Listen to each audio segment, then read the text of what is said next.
On today's episode of the Mark Titus Show, rumors are swirling that Juwan Howard has allegedly struck another man. Sir, a second Juwan Howard punch has hit the Michigan strength and conditioning coach. Allegedly. I don't know. It was an incredible weekend of college basketball. I'm going to run through some of the games that happened. Arizona smokes Wisconsin, stakes their claim as the number one. They were already the number one team in the country, but they really put their stamp on that one in Tucson.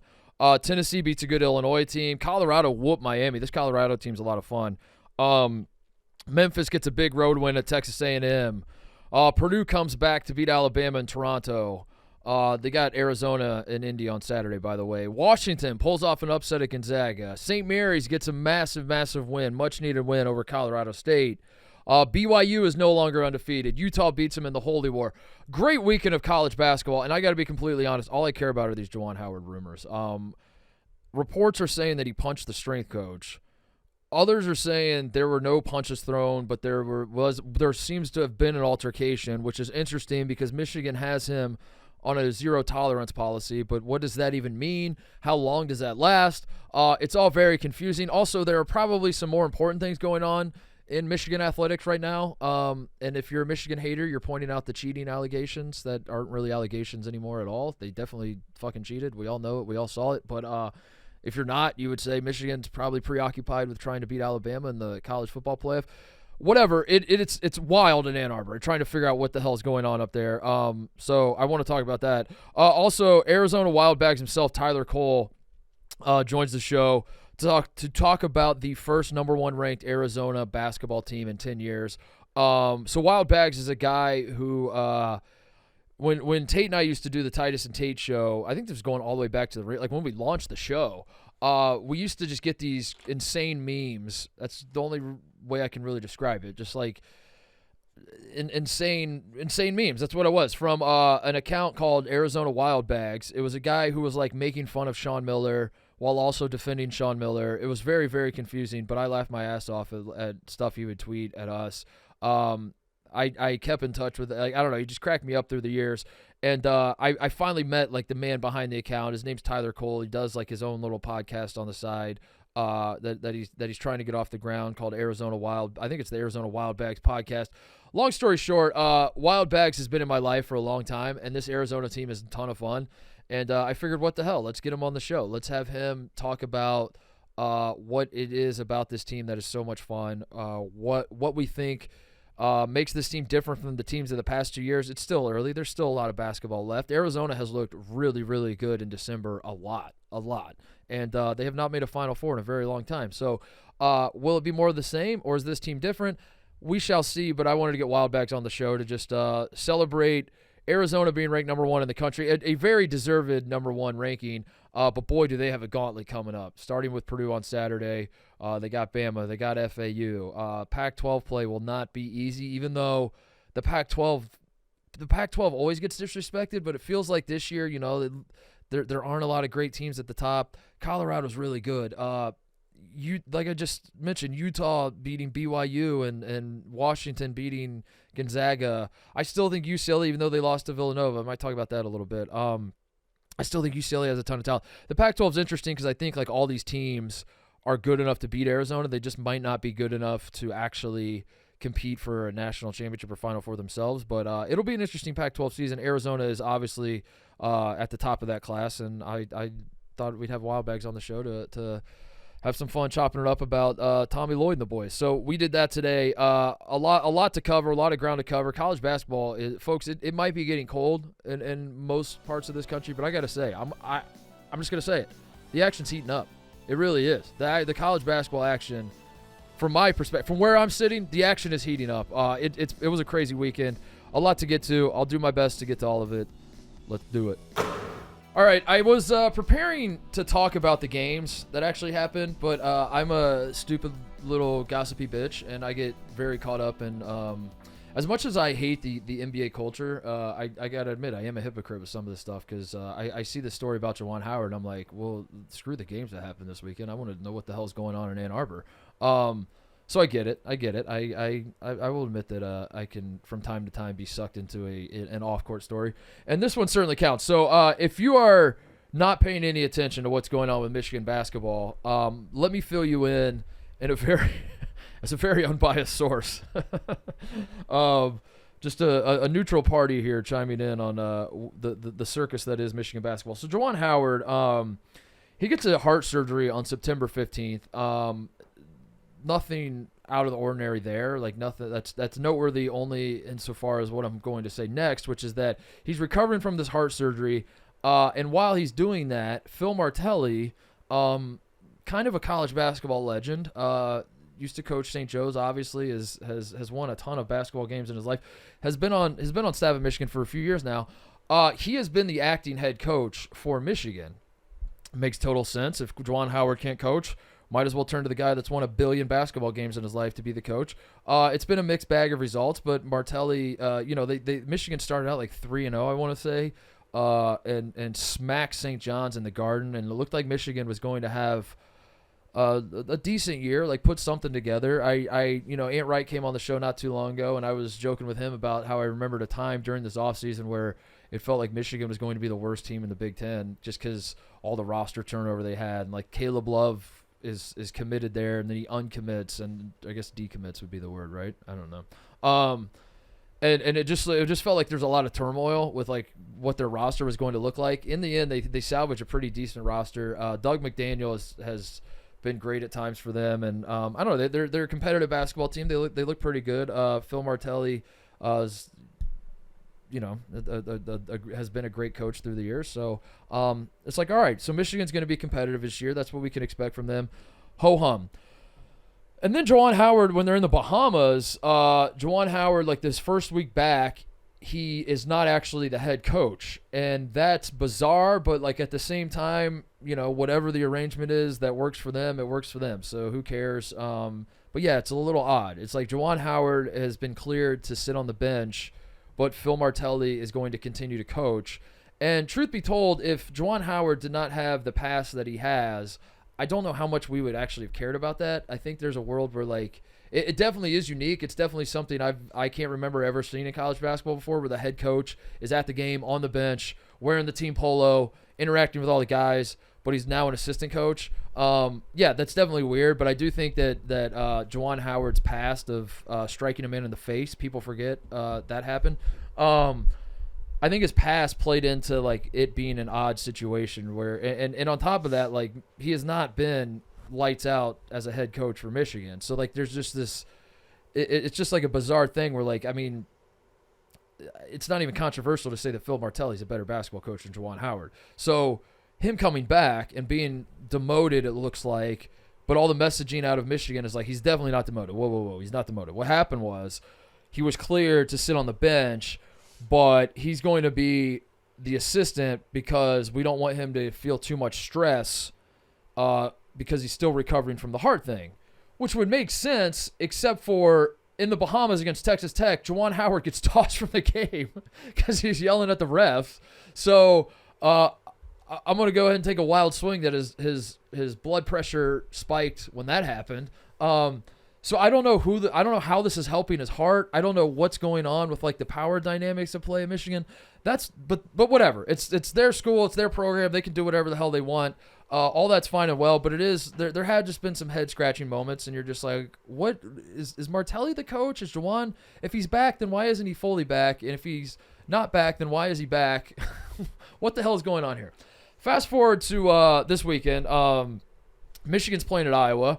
Speaking of hot head coaches, Fran McCaffrey I don't know if he's just like on if he just has like a schedule, if he's got it like in his calendar that he's like, I gotta lose my fucking mind once every 10 days, and he like goes to check, like he's leaving the house and his wife's like, honey, you forgot something. He's like, what's that? And she's like, you haven't lost your fucking mind in 10 days. And he's like, got it. I'm gonna go bananas tonight. But yeah, he does what Fran McCaffrey does, which is just like become unhinged, and for some reason it's like it's just funny to me. It's like I would absolutely hate it if I was an Iowa fan, but I also grew up cheering for Bob Knight, so who am I to talk? But I don't know, Bob Knight won basketball games, so I think there was that too. It is wild how when you win, you can get away with murder. Anything. You can really get away with anything with your fan base. If you win games, your fan base doesn't give a shit what you do. You don't win games, you become a clown and a buffoon. And I feel like this Iowa team, this Iowa team kind of stinks. And Fran he's wading into dangerous waters. You can't be a buffoon and lose games. That's just not a great combo. Anyway, back to Juwan Howard. So John Sanderson, the strength coach of Michigan, is not on the bench for this game. And rumors start swirling that Juwan Howard struck Sanderson in the face or something. I don't know. He punched him. They got into an altercation at practice, and he punched him. That's like the story that's like getting passed around. Now, two things about this. One, from what I saw, there were no like actual Big J, what you would used to call blue check marks, but now anybody can pay for one. But like there were no like real reporters putting this out there. It was just a lot of like Trilly Donovan eye emoji type tweets, and I think Aunt Wright said it's Jew over or something like that. It's Jew. I probably could try that again and not pronounce it like it's Jew over. Why did I say it like that? Jew over. Jew over is how I think you're supposed to say that. It's Jew over. Jesus. It's Jew over is what he said. So there's a lot of that, and I don't mean to discount, Ant, and I don't mean to discount Trilly Donovan, certainly, who does great work and is out there killing it in these Twitter streets. But there was no like Michigan beat writers. But as we know, Michigan beat writers, they will carry water for Michigan athletics. That's what they do best. So like maybe that means that something was going on. Anyway, it was just like very confusing as to what the hell this story is. Then come to find out that there is like an account out there right now. Have you seen this account, TJ? That there's apparently a John Rothstein parody account called Jom Rothstein, JOM. I first learned of it because Cody got ball sacked by the Jom Rothstein account, where he was like prepping notes for a show, and he put what'd you put on the page that Hunter Dickinson was suspended or something? Yeah. Because Jom. You saw a Jom Rothstein account? I got jommed. You got jommed, yeah. Yeah. You got jommed. So I'm sitting there thinking, like, maybe we all got jommed. Maybe some, like, the genesis of this rumor was like a Jom Rothstein type thing, and then, like, everyone just started running with that smoke, and there's really nothing here. But then as of this recording, and by the way, I there's a chance, everyone's listening to this on Tuesday morning, Juwan Howard is just fired, or they also like gave him a 10-year extension. I don't know. Who the hell knows in Michigan anymore? But there, as of this recording, I just saw that The Athletic was reporting that there was an altercation, but multiple sources are saying punches definitely were not thrown. But that's why Sanderson wasn't at the game at Iowa. It's all very confusing, and whether that crosses through the zero tolerance threshold or not, I don't know. I assume Michigan's doing an internal investigation, but again, they're kind of busy with internal investigations at that place right now. There's a lot of internal investigations going on in Ann Arbor. Thoughts and prayers to the internal investigations guy at Ann Arbor, because he is very, very busy these days. But they are investigating what the incident was. Again, if you need a reminder, Juwan Howard once struck a man in the handshake line at Wisconsin in 2022. He was put on a zero-tolerance policy. He was suspended for 5 games and then coached later that season in the NCAA tournament, which was absolutely insane when it happened. I mean, I continue to be stunned that a coach punched another coach in the face and then not only wasn't immediately fired, like the fact that he got on that team bus that night was insane to me. The fact that they didn't fire him was insane to me.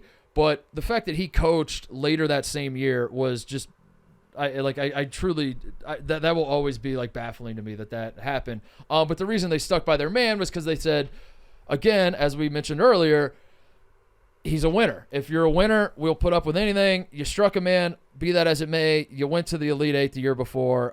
You're our guy. You're an alum. You're a legend at this school. We're going to ride with you. Don't let the haters get to you. It's Michigan versus everybody. Sure, you struck a man, but he did, you got touched on your elbow, so you were well within your rights. Yada, yada, yada. A lot has changed since then. I think the jury has reached a verdict that Juwan Howard is not a great basketball coach. He had one good year at Michigan. This is year 5 for him. He had one good year. It was a Mickey Mouse year where he was using John Beilein's recruits. They go to the Elite Eight. They win the Big Ten, even though they won 2 fewer games than Illinois, and played 3 fewer games. And Illinois absolutely kicked their ass on their own home court, and then they hung a banner and said we're Big Ten champs because we got COVID. We strategically got COVID at the right time so as to rig the system so that we would play fewer games, but the Big Ten would give us the trophy anyway. Yeah, so that happens in 2021, which was, I don't know if anyone needs a reminder, a wild time in the world, a wild time in sports, a wild time in college basketball. It was a Mickey Mouse year, and Michigan goes on the Elite Eight. Franz Wagner's on the they had a good team. They had a very good team. They were very talented. I don't mean to say they weren't, but I think it was a little bit of fool's gold where you were like, man, Juwan Howard is the guy. He's going to be the guy forever. You follow that up before the next season even happened. He gets in a fight at Wisconsin. And by the way, the 2021 season, let's not forget, there was the altercation with Mark Turgeon at the Big Ten tournament where he looked like he was gonna fuck Mark Turgeon up.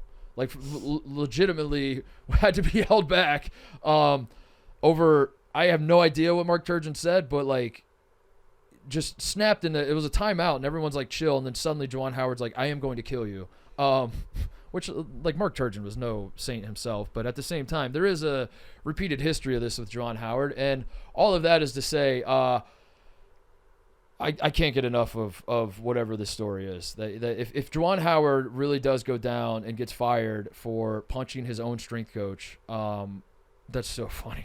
That's so funny. If he struck a man in the face in a handshake line in Madison, Wisconsin, Michigan suspended him 5 games, brought him back, and did all of that and bent over backwards and did something that like very, very few programs in this country would have done. Which is not fire the coach for hitting another coach. If they go to all that trouble just to fire him because he punches his own guy on his own staff, it's so good. It's so good. So anyway, as much as I do want to laugh at what's going on there, like Phil Martelli's a better coach than Juwan Howard is. So like I hope they keep him around forever. I hope Juwan Howard never leaves the Big Ten. He is a content goldmine, and I don't know. It's such an unusual situation. If Michigan was better, this would be the story. I mean, it almost is the story of college basketball. I wanted to open the show with it, but if Michigan was actually as good as they looked like they might be out of the gate, this would be a massive, massive story. This would be wild. But unfortunately, it's like I don't even know how many people were aware of the coaching arrangement before all of this happened. But yeah, it's just such a bizarre situation. Jalen Rose is tweeting that he's not going anywhere, that Juwan has not stepped down. He has no plans of stepping down, and that's that. So I don't know how much truth there is to that. I don't know. I can't wait to see what we find out. If he did in fact get into a fight with his strength coach, I have to imagine Michigan takes the opportunity to use that as an out and fires him with cause, and they don't have to pay him, and they can hire John Beilein back if they want, or Phil Martelli or whoever else. But I said that when he got into the fight with Joe Krabbenhoff in the first place, and I was like, well, now they're just going to fire him and not have to pay him anymore, and they didn't do that. So I don't know. I can't wait to see what happens. Very, very funny story. Very, very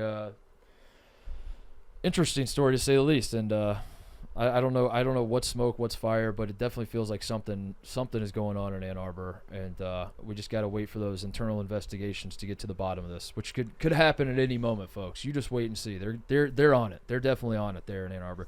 Enough about that. Let's talk to Wildbags about this Arizona team that I absolutely love. The Wildcats smoke Wisconsin, get a little bit of revenge, I guess, for one regular season game in December definitely makes up for 2 Elite Eight losses against Wisconsin for sure. That's definitely how that works.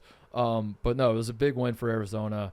Beyond like the revenge factor with Wisconsin, it was more of like just staking your claim that this team is for real and this team has what it takes to win a national championship, all that sort of stuff. So talked to Wildbags for a little while, and we had a fun conversation. I hope you enjoyed.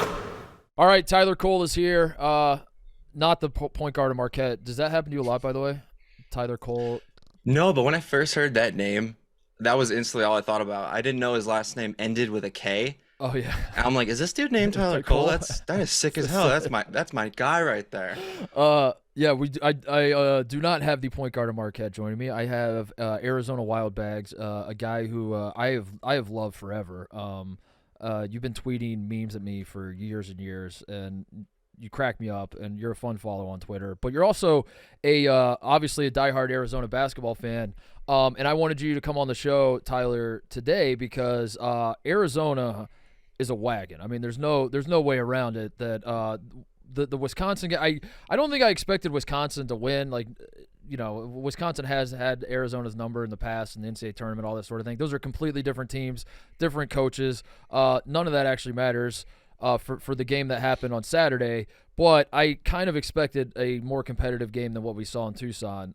Arizona is far and away the best team in the country right now. So I guess my first question to you is, for a fan base that I don't mean to pick at scars and wounds and all of that, but obviously you've had some heartbreak in the past. You've had some good teams that have maybe come up short, whatever else.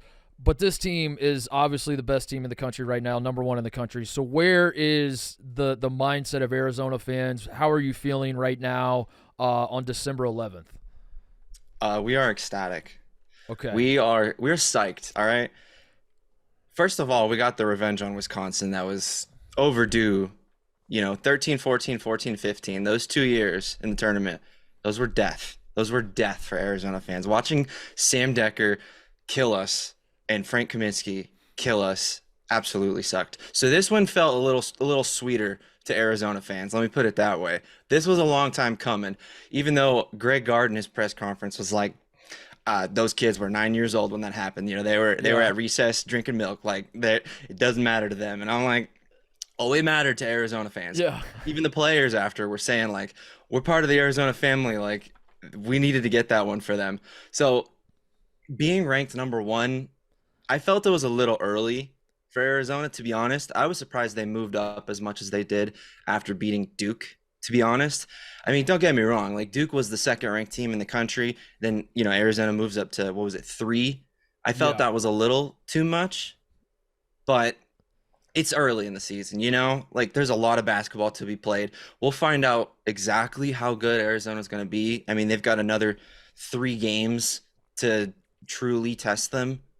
And then we'll figure out, are they going to stay as dominant? Yeah, brutal gauntlet coming up. Well, I agree with that. You got Purdue in Indianapolis. Bama is in Phoenix. Is that one in Phoenix? Yeah, I want to say, and then FAU in Vegas. And yeah, like a lot of the Arizona getting pushed early was based off the Duke game, and I think Duke is kind of showing that they're not quite as good as everyone thought they'd be at the start of the year. Same sort of thing with Michigan State. You guys beat Michigan State. Michigan State is not the number 4 team in the country like they were at the start of the year either. But I think this team is, for an Arizona team that I coming off of a loss to Princeton, which was the fact that Purdue lost to Fairleigh Dickinson is the greatest thing that's ever happened to Tommy Lloyd, because nobody remembers that Arizona lost. Nobody outside of Tucson and Princeton remembers that game happened. You're coming off of that, and you lose Kirk Kriisa, who is not necessarily your best player, but like was kind of the engine of the offense and the point guard and all that sort of. And he was erratic, obviously, but there were just some question marks about what this Arizona team could look like and how good they could actually be. And for them to be the number 1 team in the country in mid-December, is this something that you're surprised by, or did you feel coming into the year with like the roster you have and with Tommy, the culture that he's built out there, and the last couple of years you've had dominant teams as well? So was this a surprise to you, or is this like, no, this is what we expected Arizona at this point under Tommy Lloyd? To be this dominant this early, definitely surprising. Last year there were a ton of holes in that roster. Like you mentioned, Kirk Kriisa, just the wild card that he was, never knowing what you were going to get. Absolutely. Like he's like the jelly bean flavors where, it's a mystery one, and it could be delicious green apple, or it could be one that tastes like feet, but some people like that these days, so I shouldn't say that. But I didn't expect them to be this good this early, to be honest. I think they're peaking too early. That's part of my concern with them is they're playing their cards, they're showing everybody how they're going to play it. Well, the problem is with the way they've been playing, it's not a problem. I shouldn't say it's a problem. The way they've been playing, they can play either way. They can play big, They can play Yeah. fast. They can match any team in the country. They could lose to any team in the country. This is Arizona. Like, I'm going to be realistic here. I mean, last year, you and I talked about their tournament, like what the path was, and then they lose to Princeton. And I didn't see them getting past the second game, to be honest. I'm surprised they lose in the first one. But this year, I think it's different. I truly do. I think this roster, last year, they did not have the athleticism, the defense, just the tenacity, really, the grit guys, the guys that want to go get the buck, like go put the ball on the hoop, like just get us some points on the board. Now you've got that. You've got a Caleb Love. You've got an endless like quartet of guards, it feels like, where you have Jaden Bradley, who isn't really playing a whole lot right now. He's got a turf toe injury. You got Kylan Boswell, who took another leap. He had 9 assists the other game. Like, he knows his role. Everybody on this team, they know their role. They do it well.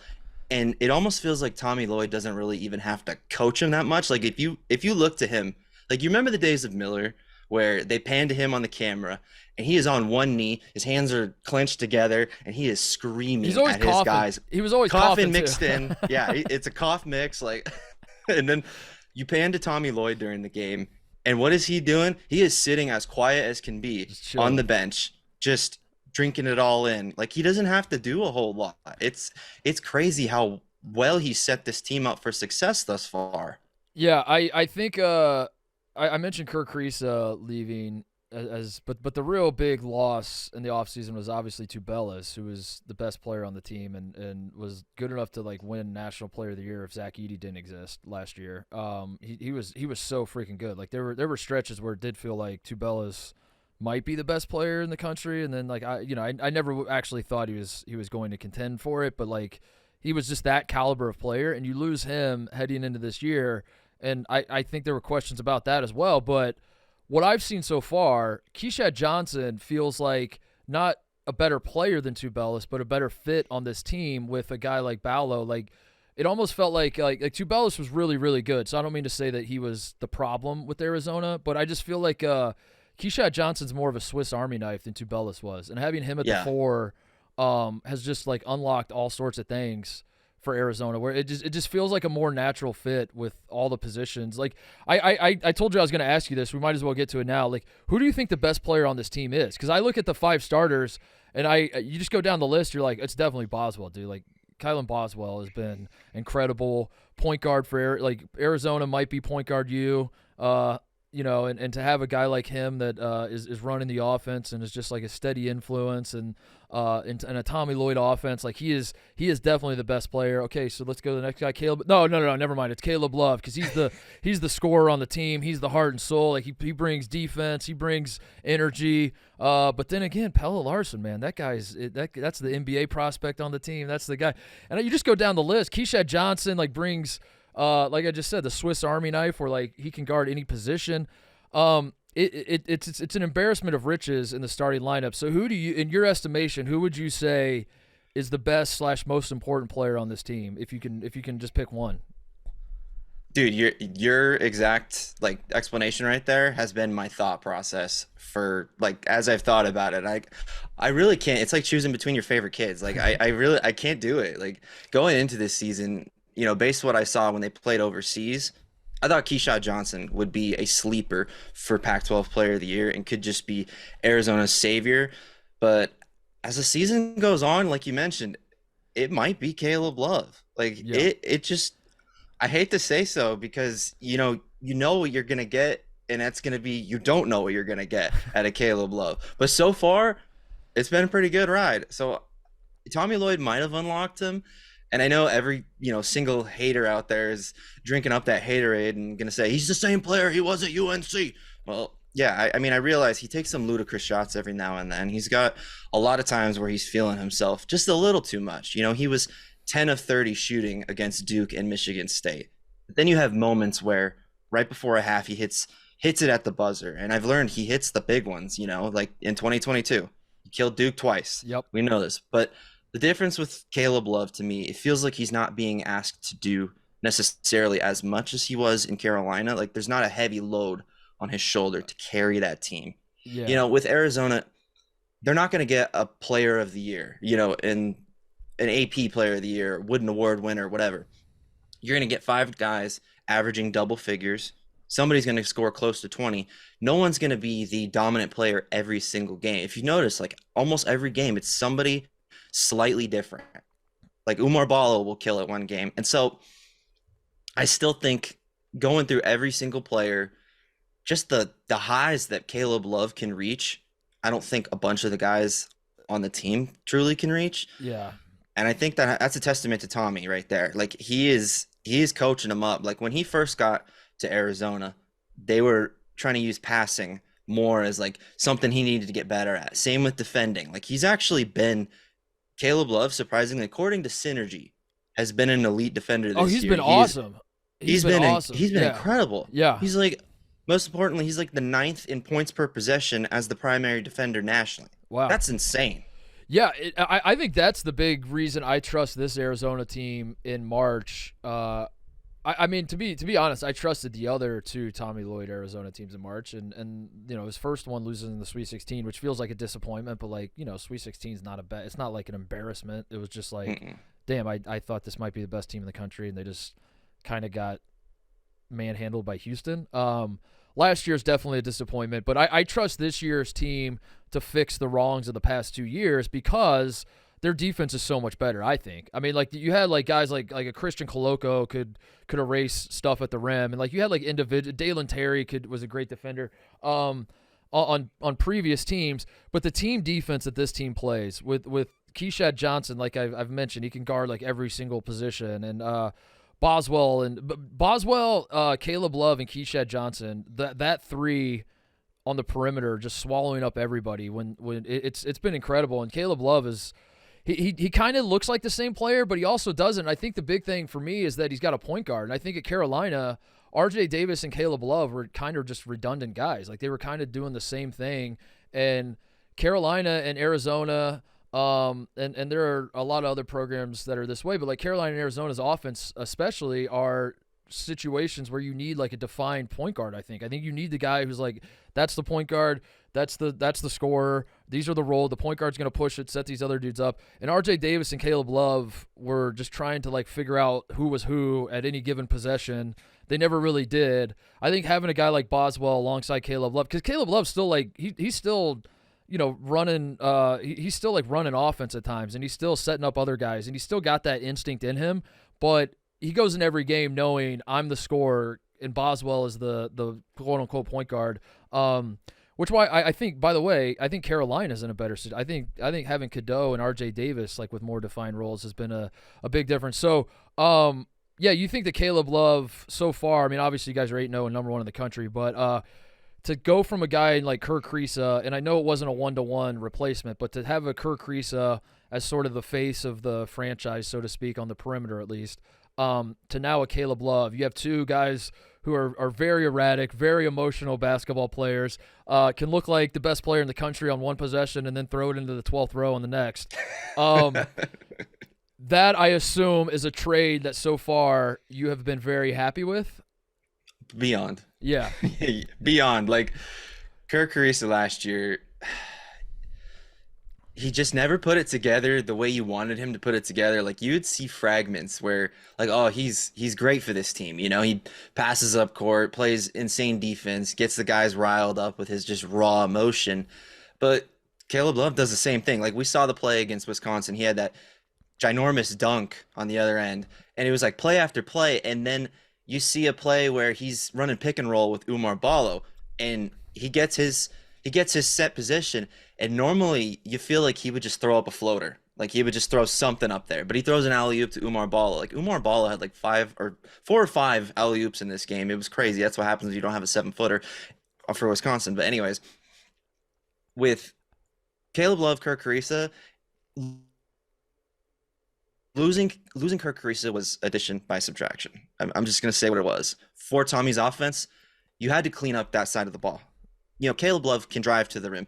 Kirk Kriisa would never drive to the rim. Yeah. You had somebody that look at the game last year against Princeton. The last few minutes, nobody wanted to take that shot. Yeah. Nobody wanted it. The buttholes got tight. Yeah. Nobody wanted it. And this year, you could see Caleb Love taking that. Yeah. I would be fine with anybody on this team taking that shot. But you got to get guys that want it, and Caleb Love wants it, man. Yeah. Pelle Larsson's a guy that I think is the best player on the. I'm just looking at like the roster right now, and every name just is, especially the starting five, is all popping out to me. But Pelle Larsson, I think like him being a consistent, like him knowing how good he is every game is going to be massive for Arizona, because I do think you're right that like Caleb Love is going to settle into the role of being the guy when it's a 2-point game with 3 minutes left in the NCAA tournament, and it's like, oh shit, it's like a low scoring game, and like Arizona's offense, it's like it's 58-56, and Arizona was going into this game thinking they were going to score 91, and they're like, shit, we just need a bucket right here. The ball's going to Caleb Love, and they're just like, do you remember that thing you did in the Final Four? Do that for us now. Go do that right now. But I think I think Pelle Larsson can be that guy too. Pelle Larsson is, to me, like when you watch Arizona warm up, which is a very stupid way to phrase this, I know, but this is just how I would describe. Like I think if you watch Arizona warm up, you would point out Pelle Larsson and be like, that's the best player on the team. Like his body, the way his skill set is incredible. I just think he's so talented. And last year and the year, but like really his entire career, it's been frustrating because it feels like he doesn't fully understand how good he is. And I feel like he's starting to come into his own more this year. And I don't know. I'm very excited to see what this team can be. So like, where are your expectations then now? Like you say the number one ranking's a little premature. But it is a number one ranking, and now you're looking at it and you're like, we might be the best team in the country, but also it's Arizona, and you've had number one teams in the past, and it's been a long time since you've been to the Final Four and all that sort of thing. So where is your mindset at as far as like expectations when you look back on this season? What will be a success? What will be a failure? Well, I'll tell you what will not be a success is another, Pac-12 championship. We don't need another one. We don't need another banner to hang up, That's just, I mean, granted, winning the last one would be cool, but it's whatever. Like, that's not it. We're tired of UCLA fans saying that they're the most recent team in the Crap-12 that's made a Final Four. Like, we're sick of that. So it's got to be a Final Four. I'm telling you, it's not another Elite Eight. We had a few of them in the Miller era. It's not that. It's making the Final Four. That is success. Because the Final Four is in Phoenix, for Christ's sake. Like, I can drive an hour and a half. That's right. And go watch it. Like, it needs to happen. That's right. It's been too long. 1997, winning it all. That's a long time ago. Yeah. I was born in 97, so I technically didn't get to see it. Oh, shit. Didn't get to see it. Need to see it. So I'd be happy with just the Final Four. I mean, I do think, like we talked about, Tommy Lloyd, he's going to win. He should win a national championship with Arizona at some point. Yeah. Some point. Whether it's this year, the next year, whatever. That's success, is Final Four to me. Not a Pac-12 championship. We don't need another one of those. Not another dusty banner, No. Yeah. Pac-12, this is the last year for the Pac-12. And you guys are, in my mind, obviously the best team in the league. Colorado is pretty good, though, too. Colorado just beat the snot out of Miami. Who else do we worry? Yeah, I mean, I guess to your point, like winning the Pac-12, especially this year, that means you're better than Colorado. I mean, Oregon's not bad. Utah, I guess, is not bad. Washington did just beat Gonzaga, I should say. UCLA has some talent, but I don't think this is obviously one of the worst UCLA teams that Mick has had, which isn't. And it shows too. Did you see his press conference the other night? I did. That was horrible. That's a bad look, throwing another team's player like that. Yeah. So yeah, the move to the Big 12, I guess. Like, is this something you're excited about, or are we worried that you're gonna have to fight? It's gonna be a struggle to finish in the top three, which isn't an indictment on Arizona. It's more that like that league is just so deep and so good that like the days of assuming we're just gonna be top two, top three in the league every single year might be over. But at the same time, it's the best basketball league in the country. So like, where's your mindset with that? Yeah, I'm excited to join the Giga Basketball Conference. Like, to me, this out-of-conference schedule that Tommy Lloyd set up is just preparing them for the Big 12 next year.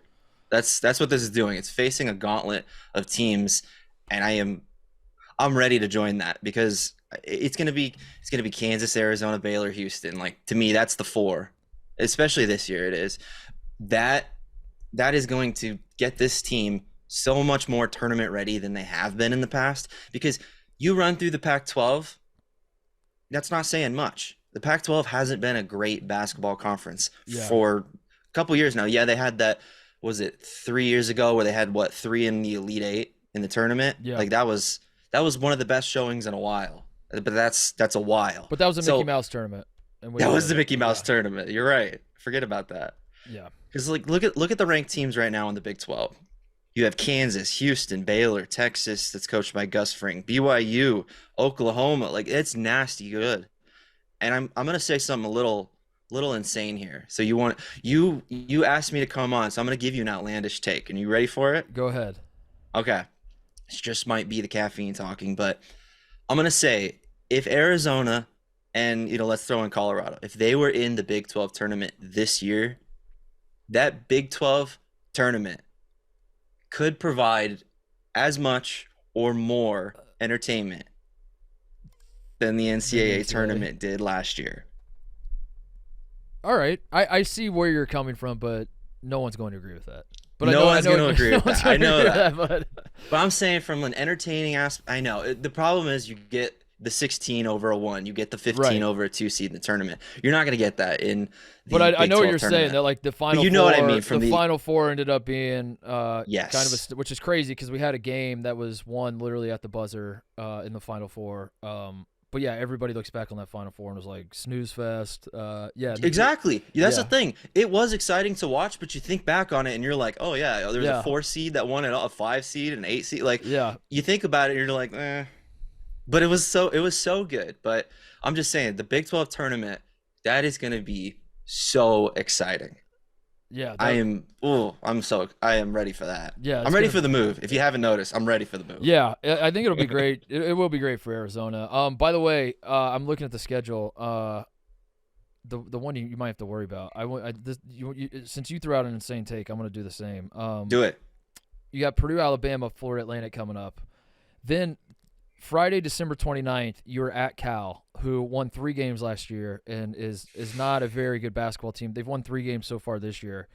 They got some dudes, man. I was at Hinkle Fieldhouse watching Butler versus Cal, went to double overtime, and neither one of those teams are Final Four contenders. Butler's hoping to make the tournament, but they have work to do.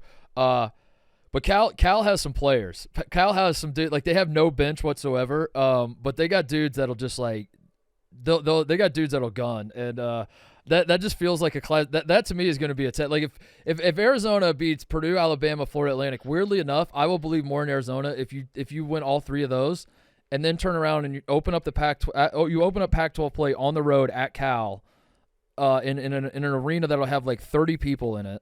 And you're the number 1 team in the country, and they have like 3 or 4 dudes that will shoot it every time they touch the ball. And when they're hitting, they like I don't know. It was I walked away from the Cal Butler game and I was like, Cal's gonna upset some teams that they have no business upsetting because they just got dudes that'll just like gun from anywhere. But they have no bench.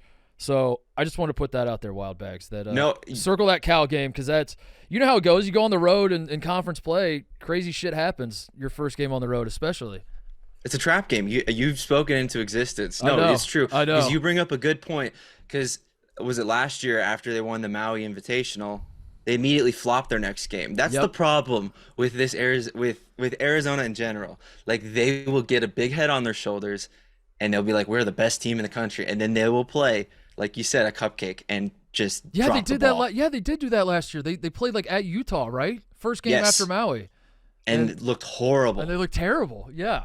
I might be onto something. So if they You are. if you guys like look dominant in these next 3, which I don't necessarily think you're gonna like blow out Purdue and Bama and Florida Atlantic, but if you win all 3 of those and then beat Cal in a way that you should, then I'll be fired up. That'll be the Purdue on Saturday. How we feeling about that? Like what I was just gonna ask you. I was like, give me your feel on that because I haven't gotten to watch Purdue as much as I want to.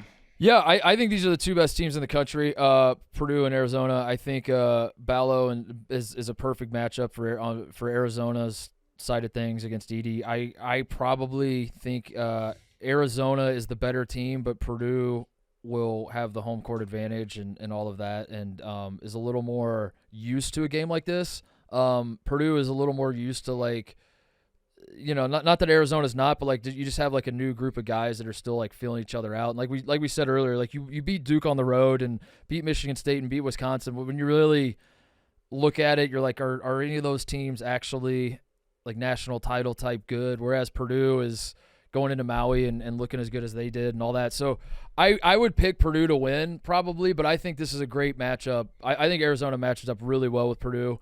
And it would not surprise me at all if you guys. I think an Arizona blowout of Purdue is way more likely than Purdue blowing out Arizona. If that makes sense, though. I would agree with that. If you tell me there's one team that's going to win by 15 plus, I think it's far more likely Arizona beats Purdue by 15 plus than the other way around. Purdue has the higher floor, Arizona has a higher ceiling. That's exactly what it feels like. Yeah, yep. and that's what I've been on that with Purdue for a while. That I thought Purdue should be number one entering the season because they have the highest floor, but at a certain point, the ceiling starts factoring in, and I don't know what point in the season. Like I stopped looking at like, Purdue is never going to be worse than this, and you have to start looking at like, yeah, but can they get to this level? And yeah, like Purdue didn't look great against Bama for long stretches of that game. They ended up winning, but yeah, I don't know. This feels like game of the year type stuff in college basketball to me because I do think Arizona and Purdue are the two best teams, and I do think no matter what happens on Saturday, I will probably think that for a while until proven otherwise. Like Purdue's gonna have to drop a lot more than just an overtime loss at Northwestern, and you guys are gonna have to lose. I don't know. I'm in love with the starting five, and you got a good bench too. You have how many 7-footers on this team? It's insane. Oh my goodness. It's insane. Yeah, we got a 7'2", 7 foot. Visar 7 foot, but he's not playing right now. You got Dylan Anderson, I think is redshirting. You got Paulius Morauskas, 6'8". Like there's a lot of height on this team, and it's deep too. It hasn't been this deep in a while. But I got to ask you this. So is Coach Titus an Arizona Wildcat fan on Saturday? Oh yeah, for sure. For sure. Okay, good. Yeah. He's in on the Cats for sure, and yeah, you don't have to worry about that at all. He might go to the game. It's in Indy. He might just go. That's a game to go to. He might buy some Arizona stuff this week just to go to the game and cheer against Purdue. That's how much of a hater he is. I love it, Tyler. Appreciate it, man. Any Alamo Bowl thoughts before you get out of here? You want to hype everyone up for the Arizona football? I can't believe how good you guys were this year. Where did that? This was awesome. We're spoiled this year. Like we're not taking this for granted. Like we're good. It's nice to climb out of the darkness that was college football insignificance. Yeah, it's so good to be back. But I don't know. Dylan Gabriel left to Oregon. It's not as exciting of a matchup as it could have been. Yeah. Our offensive lineman Jordan Morgan, he's gonna sit out because he's a first-round projected draft pick somehow. Like Arizona's putting out first-round picks in the NFL draft. Like, what world is this? I don't know. It's been a while. Yeah, but you guys were like one of the most fun football teams to watch this year. I found myself watching way more Arizona football than I anticipated coming into the season. Dude, same. No, I'm just kidding. I watch every game. No, but I appreciate you having me on the pod because for one reason and one reason only. You know what it is, right? Tommy Lloyd just celebrated his 69th win as Arizona. Oh, really? Head coach. How about that? Yeah. There we go. He did it. Dude, he's awesome. I love it. I've talked to you about this before, but I've always had an affinity for Arizona ever since Jason Gardner went there, Indiana Mr. Basketball, who's on staff for Arizona right now. He's on Tommy's staff. But my best friend growing up went to U of A, and I spent a lot of time in Tucson, and just like have really grown to really love I love UCLA too though, so I apologize. That's always been a tough one for me. I love UCLA. They were really nice to me when I lived out there and would give me tickets to games and stuff. So I love them. But I've always loved Arizona. Love Pac-12 basketball, and the idea of Arizona winning a national championship the last year of the Pac-12 would be just awesome. I think that's just a great way for the conference to go out. Washington football and Arizona basketball winning national championships the last year of the Pac-12 would be so cool. Hell of a way to go out. So if it can't be the Buckeyes, and boy, after the Penn State game, it's looking like it's not going to be the Buckeyes this year. I might be cheering for Arizona. I might be cheering for you guys too. I'll promise you this, Wildbags. If you guys win the national championship, I'm coming to the celebration. And I will be. I promise that I will throw up in the toilets at Dirtbags for old time's sake. I will. Yes. I will go to Dirtbags. And if they win it all, I got a challenge. I got a challenge for one of your guests that you have on here recurring. Okay. And that is if Arizona wins it all, you got to be the middleman to this because I have no way to communicate with him. So if Arizona wins it all, John Rothstein has to unblock me on Twitter. Oh no, John blocked you? Oh yeah. No. Well, okay, what happened? Just I'll say it real fast. So Woj tweeted out one time this player was declaring for the draft out of like a little school. And he had it first, then John followed it up and said, "Sources, this player is entering the draft." And I commented, "Sources, Woj." And he's like, enough of that. So if they win it all, he's got to unblock me. I do see both sides in this. Good tweet by you, but also like I could see where he would think, because you're like an anonymous Twitter account in his eyes. So he's like, this is just a troll account that's only going to give me headaches moving forward. Yeah. And I had to uphold some journalism there. Come on. I'll talk to John. I'll talk to John. I got a long list though. There are a lot of people. Yeah, you got to get in line with me and me helping you out with John. But I'll talk to him. He's okay. Yeah, we'll see. Put the word in his ear. Tyler Cole, appreciate you making time, man. You've been a fun. I don't know. I've enjoyed your Twitter content for a long time. You just like shit posting on the internet, college basketball memes and whatnot. And we've I don't know. I love having you on the show. This is the first time you've been on the show, right? I've never brought you on before.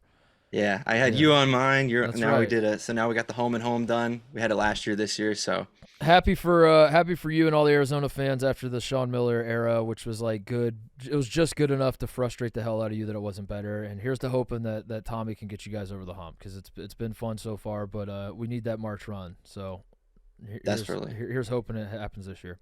Thanks, man. Appreciate it. Thank you.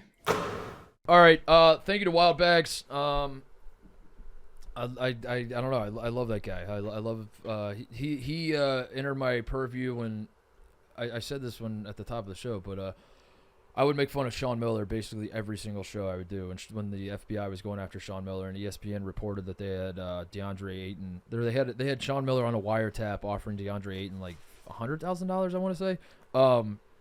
But then we quickly learned that wiretap did not exist because the timeline didn't match up. There was no tape anywhere. But ESPN was reporting it anyway, and that was just like the funniest story to me ever in college basketball. That was so funny because like Sean Miller was definitely paying dudes, but also like ESPN's journalism was horrendous. So like everybody was right and everybody was wrong at the same time, and I was just sitting there cackling at every twist and turn of that story. It was so good. And Wildbags was doing the same, where he's like shitting on Arizona, but he's doing it in like a self-deprecating way because he loved. I don't know. He just cracked me up. He would like send me tweets of, or he'd send me like photoshops of Sean Miller like behind bars and stuff, and I was laughing so hard at it all. Simpler times back when the FBI was involved with college basketball. Who could forget? All right, before we get out of here, some stuff I want to some games I want to talk about, some shout outs, some just whatever, quick roundup of the weekend that was. I guess I'll start with. I don't want to start with that. Fine. You know what? I'll say it. My heart's broken. The Buckeyes have broken my heart. It's December 11th, and I've already had my hopes and dreams crushed by this Ohio State team. I don't know what the hell happened. So, I didn't watch the game against Penn State. I was in Indy this weekend. I went to the Butler Cal game at Hinkle Fieldhouse. I went to some high school basketball games on Friday and Saturday with my dad. I had a busy weekend of boots on the ground basketball watching. And Saturday night, I'm at this high school showcase in Southport, Indiana, or Southport High School in south of Indianapolis. And the cell service is shit in there. So right before I walk in, I'm checking the score, and Ohio State's up by like 1,000 at halftime on Penn State. I go take a piss like 2 hours later or something, and I suddenly get like the influx of tweets, like when you don't have any service and then suddenly you have service, and it just like bombards you. All the tweets of the past 2 hours like pop up on your mention. So I'm going to take a piss, and I just like check Twitter, and somehow like the service gets through, whatever. And I have a ton of tweets that are just like very, at the time to me, they were very vague, of just like, suck it. How's that L taste? Hold this L. like all that sort of thing. I'm like, what is going on? Like, was there a fight in the Ohio State Penn State game and Penn State beat our ass? Because I know they didn't beat us in basketball. Like I checked at halftime, we were up by a ton. So I don't know what could possibly be talking about. And then I checked the score and I see we lost by 3, and we blew an 18-point lead in the second half. And yeah, I'm kind of just I'm dead inside on December 11th. I'm both not surprised at all and also stunned at the same. Like this is the MO for this Ohio State basketball era. This is what happens the second you start believing in them. The bottom does fall out. The bottom falls out against Big Ten teams, especially. I don't know what to think anymore. Like I love our players. I love how much talent is on that team. I love so much about what this team could be. I said that last year too. And I know that there's a good team in there somewhere, but I was hoping this year would be different. And we lost to Penn State. Just a very bad loss. This isn't even like a good Penn State team. This isn't even a situation where like people aren't aware how good Penn State is. It's because we've lost to Penn State a lot through the years. And sometimes you can fudge it a little bit where you're like, hey, man, I know it's a loss to Penn State, but like Penn State's not that bad. Penn State could be a tournament team. Penn State's got some dudes that could be all conference, whatever. I don't think this is a good Penn State team. I don't think this team's that good. They might end up being good. I hope they're good. So this loss by the time March rolls around and we're fighting for our tournament lives, this doesn't look like a complete stinker of a loss. But I don't think this Penn State team's that good, and I'm officially sad. And also we lost to Texas A&M, who has not looked super great since we lost to them either. And yeah. I'm sad because I thought we were definitely making the tournament, and I was hoping for – I don't know. Who cares? Whatever. People don't want to hear me. But they actually do, TJ. That's the thing. They don't want to hear me talk about Ohio State until we suck, and then they're like, now I want to hear it. Now go. Now give me your tears. Yeah, I against my better judgment, I bought in, and it's a long season, but it like one loss at Penn State, first conference road game. You know, I talked about that last week. Like first conference road game. I mentioned it to Wildbags with Arizona and Cal.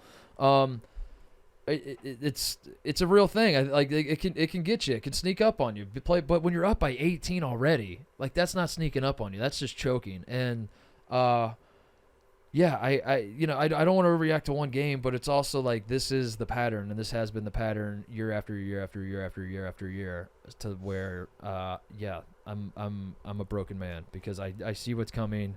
It was very stupid of me to trust that it wouldn't come, and we're here now, and I'm going to be sad. By the time the tournament rolls around, I can see where we're headed. I can already see myself like arguing that Ohio State is talent. Like, look at KenPom, dude. We're 21st on KenPom. What do you mean we're not going to make the tournament? What are you talking about? And then it's just so much tighter of a Big Ten this year too than in past years. Yeah, Big Ten. If you take Purdue out, record against quote Q1 opponents is 8-23 so far this season. Yeah, like the Big Ten has been basically getting 8 or 9 or more teams into the tournament every year for the last few years. I don't think that's happening. That's not happening this year. Yeah, so finishing like 6th in the conference isn't a guarantee that you're in anymore. So these losses will have more weight than they have in past years, where like the Big Ten was kind of eating itself alive. This year it's like it's eating itself alive as in it's eliminating its own teams. Yep. I never had illusions that like this Ohio State team was going to win a national championship. I just I sensed some positive momentum, and boy, we hit a brick wall by choking an 18-point lead away in the second half. But again, I didn't watch it, so I don't know. It doesn't count, I guess. I don't know. It doesn't. I don't know what the hell happened. I just, I like I said, I was both stunned when I saw that we blew the lead, and also like not surprised at all. And I don't know what that says, other than I'm just dead inside, I guess, as an Ohio State basketball fan. Some other things I want to talk about. Mick Cronin. So Villanova beats UCLA 65-56. Mick Cronin is getting killed for this post-game press conference he did. Mick Cronin's just a very crusty guy, I guess, for lack of a better term, just a curmudgeon type dude.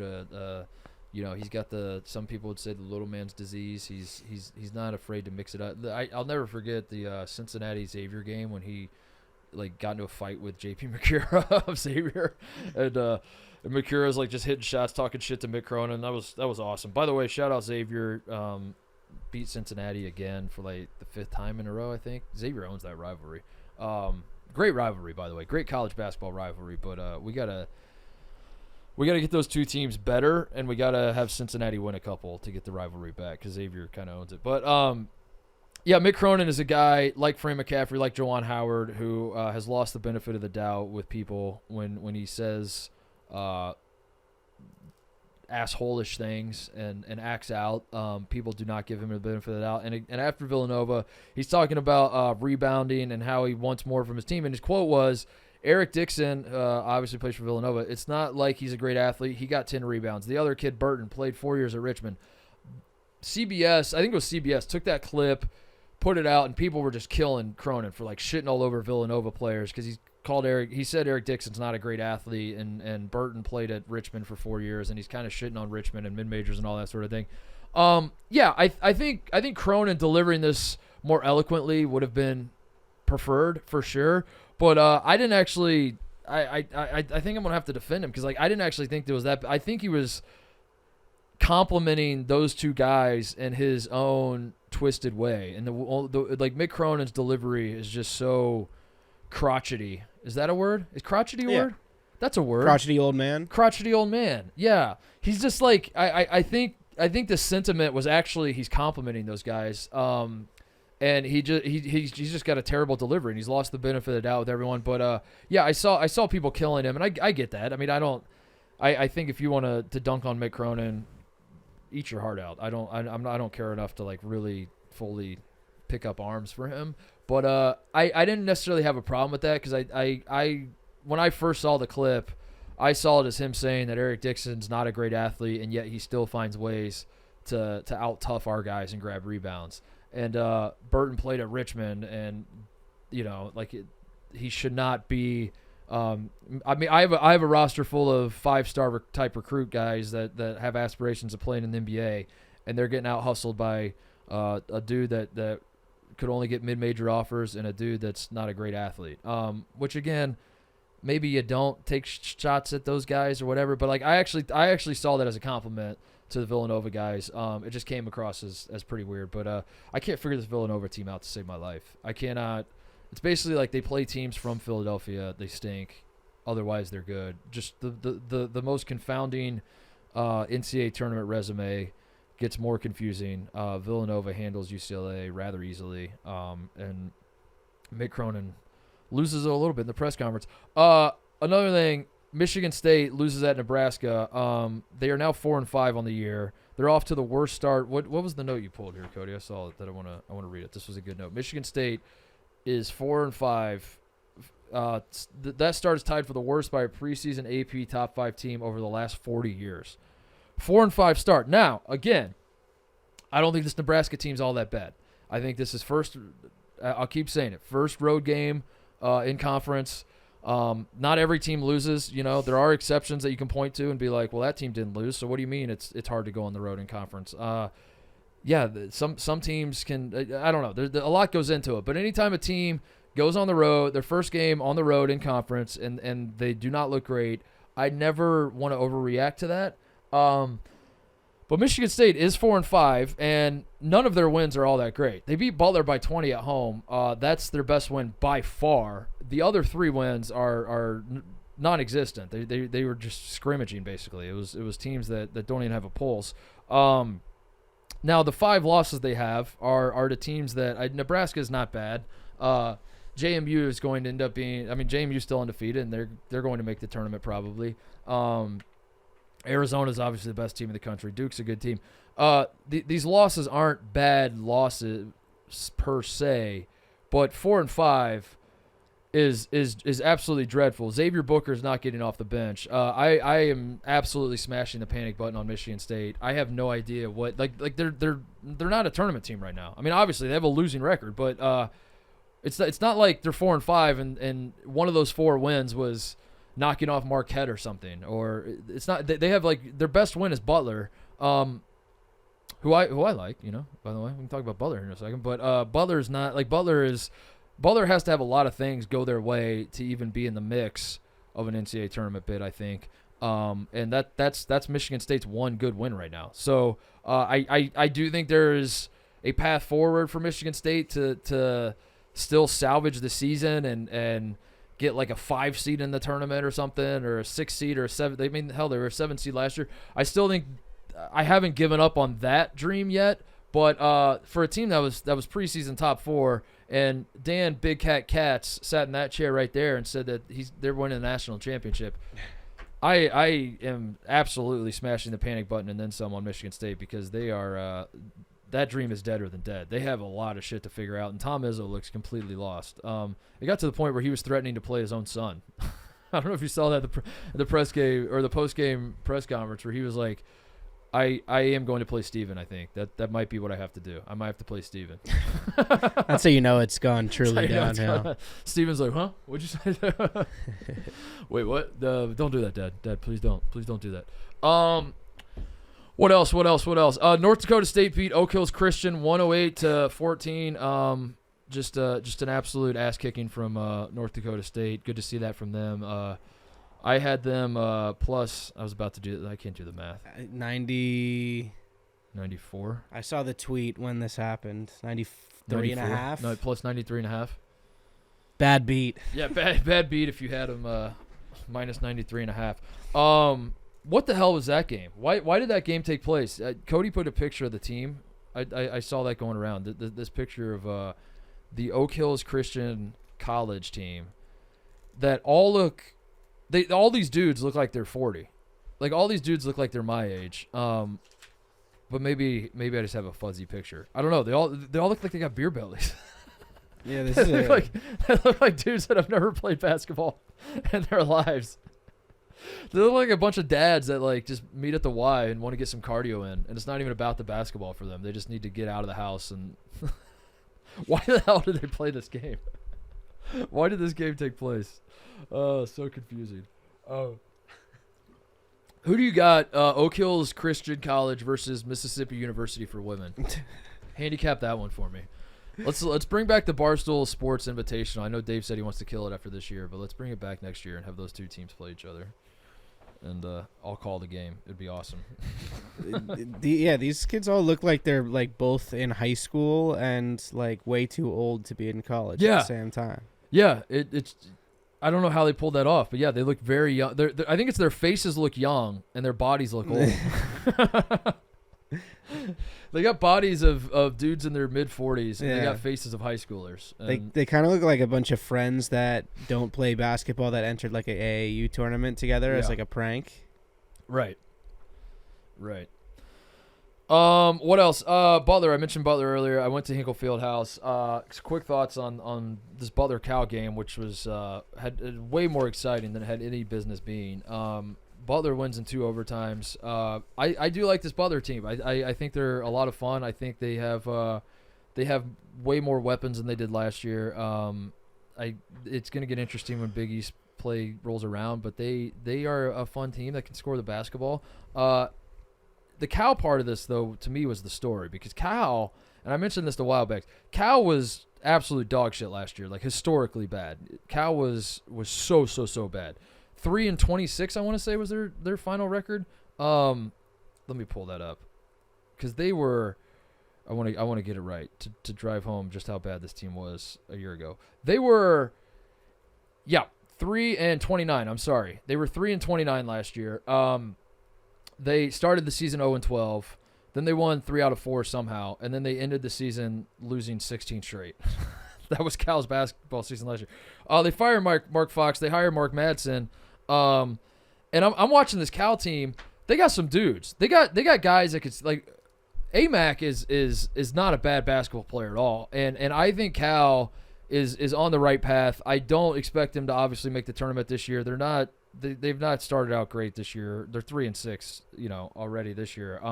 But they haven't been fully healthy either. Like the Jalen Cone kid, who is just fast as fuck and will like pull from anywhere, was killing Butler. By the way, speaking of bad beats, Butler's up 10, running the clock out, and Jalen Cone steals the ball, shoots a 3 at the buzzer, and I don't know if they ruled it a 2 at the end or a 3, but whatever. He flips I think Butler was like minus 8.5, and it goes to double overtime, and Butler gets the cover, and they're up 10 with 3 seconds left, and they're dribbling the clock out. That was very, very funny when he did that. But yeah, I shout out to Mark Madsen, because I came away from this game thinking Cal is going to turn it around at some point. I don't know what that fully looks like. Like, I don't necessarily think Cal is I'm not going crazy here and saying they're an NCAA tournament team. They have no bench whatsoever. Their bench is not great. But the starting 5 they roll out there, like Jalen Tyson can get you buckets. Amac is a double machine. Keontae Kennedy was awesome in this game. He was hitting everything and dunking on Butler. And anyway, I was blown away because I kind of knew nothing about Cal going into the game. I'd gone to the Butler Cal game last year in Berkeley, and there were like 40 people at the game. One of the saddest scenes I've ever seen in college basketball. And it felt like the program was dead. And I kind of expected a slightly better Cal team, but like I expected Butler to win pretty easily. And Cal gave them a great game, and they got some talent on that team, man. So I know I already said it to Wildbags, but I'm saying this to the audience. If you catch a Cal score where Cal picks off an upset in Pac-12 play, do not be surprised. Remember this podcast. Remember me telling you that right now. That I do think Cal has some potential. It's just they do not have a ton of depth. But if their starting guys get rolling, I mean, like Jalen Cone, he hit his first couple and was like, I'm not going to miss today. And he became so dangerous because he would pull from anywhere, and he jumps so high on his jump shot. It was just he's a guy that can like very easily draw a foul on a 3-point shot. And I don't know, it was just an interesting dynamic because like Cal would not go away. They jumped out to a big lead, and I came away kind of impressed. And it's weird to say that about a team that's 3-6, but I just wanted to give a shout out to Cal because that program was absolutely dead. And I love Mark Madsen too. Mark Madsen is a guy that I trust will figure it out, even though it is weird that he's a Stanford legend coaching at Cal, and I thought they were rivals. Like that's very bizarre to me. That the idea of like Tyler Hansbrough coaching Duke seems not right. But I don't know. Maybe those nerds at Cal and Stanford have a different set of criteria for their rivals. What else? Bronny's back. We didn't even talk about that. Bronny, I haven't even mentioned that on the show. Bronny James is back, cleared from his heart situation, the cardiac arrest. He had cardiac arrest, right, TJ? Yes. It was cardiac arrest. I didn't know what the technical thing. I just remember it was his heart. Maybe it was a cardiac incident. I forget what they actually called it. I just know it was his heart. It was. I saw Rothstein tweeted that Bronny is expected to play today. Bronny James, and then put in parentheses, Hart is expected to play today, and it's technically correct, but it was also just funny because I read it as like he's not tough. It's like Bronny James has missed the first few games because he has no heart, and now he's finally found some toughness and is ready to get out there. No, it was cool. It was. I know that people are going to get very sick of Bronny James coverage if they aren't already. And you know, I can already sense like the groundswell of people screaming like he's averaging 3 points a game. Why are we talking about this kid so much? Yada yada yada. If your heart explodes and you get back to 100% and get back on a high major basketball court, my promise to the American people, I will also say that's pretty cool if you do that too. So this has nothing to do with him being LeBron James's son. This just is more about a guy whose heart exploded and then he got back out there. So that was really cool to see. He had the one block. I know he only scored like 4 points. USC lost, by the way, lost to Long Beach. I don't expect to talk about USC a ton this year. They could end up being a little bit of a disappointment. Isaiah Collier's pretty good, but I don't know. I talked to Vicini about it. Like Isaiah Collier might go number 1 in the draft, but like he's not a guy that feels like the number 1 overall pick. And I just don't know if there's enough buzz around that program, which feels insane when you have the number 1 pick a potential number 1 pick, LeBron James' son, Dennis Rodman's son. They're in Los Angeles. But I don't know. I feel like this is going to be a forgettable USC season, especially if you're losing at home to Long Beach like that. But Bronny being back is cool. And like you said, TJ, it sets up for him to come back next year because he does not – it does not feel like LeBron James Jr. is going to go to the NBA this year. Yeah. He's going to come back next year. He's going to come to the rack.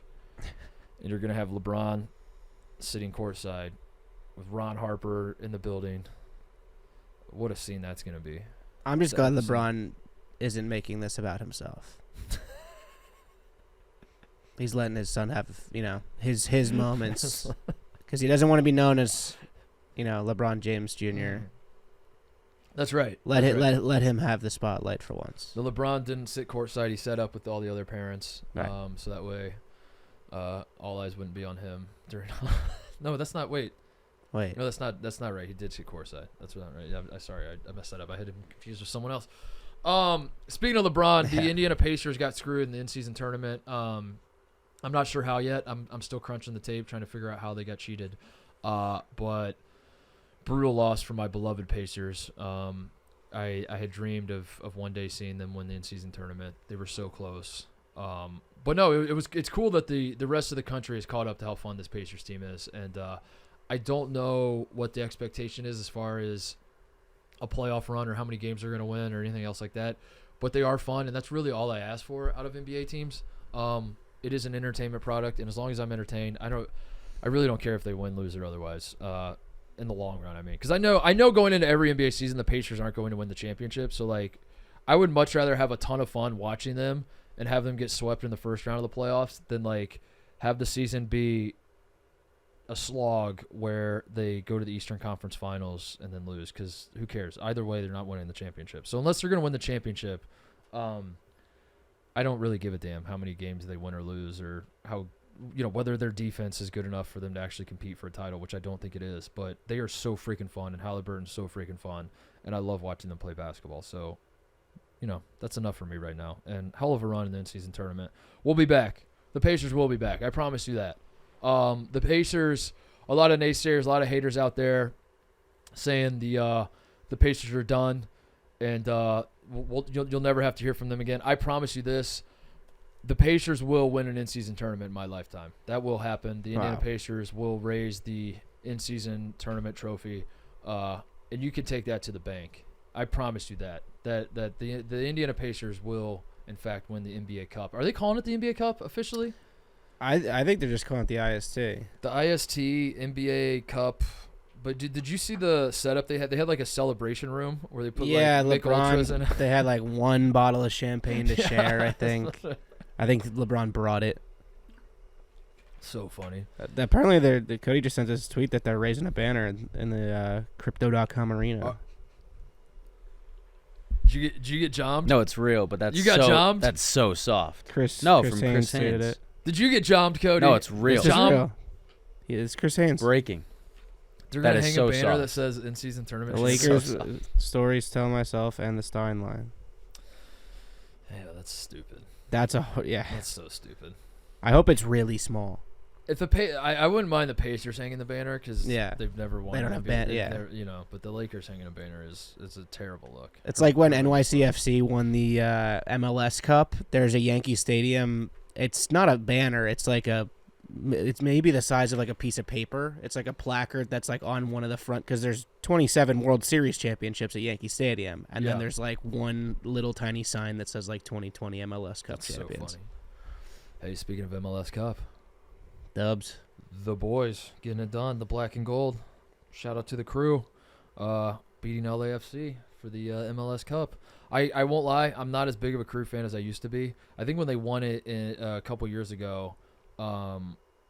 After the crew were saved, which I do appreciate, by the way, everyone's saying that I saved the crew personally. I don't necessarily think that's the case, but I do appreciate all the the outpouring of support that are like, Titus, you single-handedly saved this franchise. I don't see it that way. There's a lot of moving parts and the saving of the crew, but I do appreciate that everyone is out there saying that that my speech on the steps of City Hall that day in Columbus, in downtown Columbus, is what saved that franchise. I don't think that's the case, but if you want to keep saying it, I'll allow it. When the crew got saved and then they won the cup like right away, basically, it's not that I like stopped being it just felt like a nice series finale to me. I like still cared. I still watch like when they're on TV or whatever, but I was like really, really into it. And after they had won that one, I'd already moved to LA, and it was like, it's so hard to follow MLS as is, but like when you're 3 time zones away, it was like impossible. So I kind of like fell out of it a little bit. But this playoff run reinvigorated me, and I got so excited, and then they won the cup again. And, yeah, it's freaking awesome. The Columbus Crew, the only sports team, franchise, program, whatever you want to call it, that I've ever had season tickets to in my life. That's it. There's one. It is the Columbus Crew. I had season tickets for like 5 or 6 years before I moved out of Columbus, and it was awesome. It was so much fun. Those games were so much fun. I would go to the games all the time. Anthony Precourt, you dumb bitch. You tried to fucking sabotage our franchise. I remember it. We all remember it. You fucking piece of shit. And going to those games was such a pain in the ass, and I hated it. By the time I had moved to Los Angeles, like I had absolutely hated going to the games, but I wanted to support the boys. But I was also like, dude, this fan experience fucking blows. And then we find out he's trying to sell the team, and then I was like, aha, that's what it was. This son of a bitch is trying to purposely sabotage the franchise so he can have an excuse to move him to Austin. It didn't work, you dumb bitch. We kept the team, and we keep winning cups, and your sorry-ass franchise doesn't win shit. So I just want to say my piece on that. One of the great all-time stories in North American sports history, which sounds insane because it's about the MLS, and I know that most people don't give a shit about the MLS. I do, and I absolutely love the Crew story because their original franchise, TJ. We not an original. We are the original. This is like someone buying the Boston Celtics, purposely sabotaging the franchise, and then trying to move them to like Charlotte or something.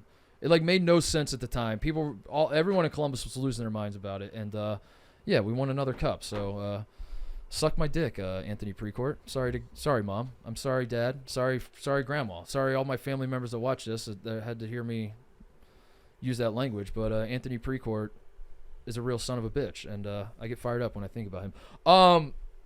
I think that's it. I think we got anything else? Rutgers is back. What happened? You guys win? We beat Seton Hall. Oh yeah, and the at Seton Hall, right? Yeah, which we haven't won at in a decade. So, how did Dylan Harper play? Would that be something? Just like immediately suits up. That's pretty awesome. Shot in the arm, man. Dylan Harper commits, and you guys are good again. I think Mawat Mag might be the most influential player in college basketball history. We sucked all year after he tore his ACL last year at MSG, and he comes back, and we're immediately good at offense again. So that's awesome. Pretty exciting. I had one more thing. Shout out my dad getting love on the broadcast, the Purdue Alabama. Hummel didn't mention him by name, but apparently Robbie Hummel was going on a rant about people who believe Zach Edey's not good. He's just tall. And really? I got tagged in a bunch of tweets. Coach Titus is ruffling feathers, man. Dude, we were in Hinkle, and then we went to high school. Everywhere I went with my dad this weekend, I think he got recognized more than I did. There were people coming up to that wouldn't say a word to me, and they were just like, Coach Titus, love your stuff. Love your stuff. Love your stuff. Yeah, dude. It's so funny. He was getting recognized awesome. Like crazy. It was so funny. You need to have Robbie and him square off in some sort of they've met many times, and Robbie knows I don't think Robbie was personally attacking my dad, and even if he was, it was like a playful thing. It wasn't like, I didn't read too much into that, but yeah, it would be, that would be a hell of a show. Get them both on here and just let them argue about Purdue versus IU. So good. IU sucks, by the way. IU got boat raced by Auburn. Yeah, so I don't think my dad has much room to talk shit. Oh, one more shout out. Shout out Keenan Garner, this kid that plays for Fisher's High School in Indiana. So I was watching. Fisher's is the #1 team in the state of Indiana in high school, and they were playing Flory Badunga, who's going to Kansas. That was like the big high school game I went to on Saturday night. And this kid, Keenan Garner, who I knew nothing about, was balling out, and I got really excited about him to the point that like I want to call some of the mid-major coaches I know and say like, do you know about this kid? And I don't know what the audience is for that particular shout out, but I wanted to throw it out there nonetheless because they were a lot of fun to watch.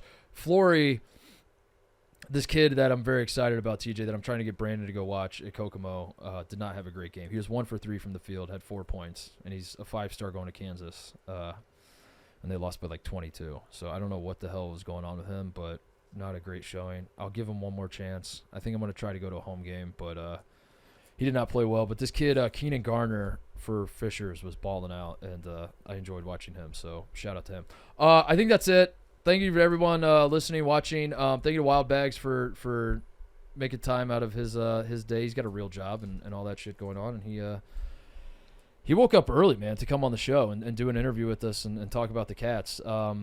So thank you to him for that. And, yeah, we'll be back on Friday. Big weekend in college basketball, by the way. Huge weekend in college basketball. I'm so excited for.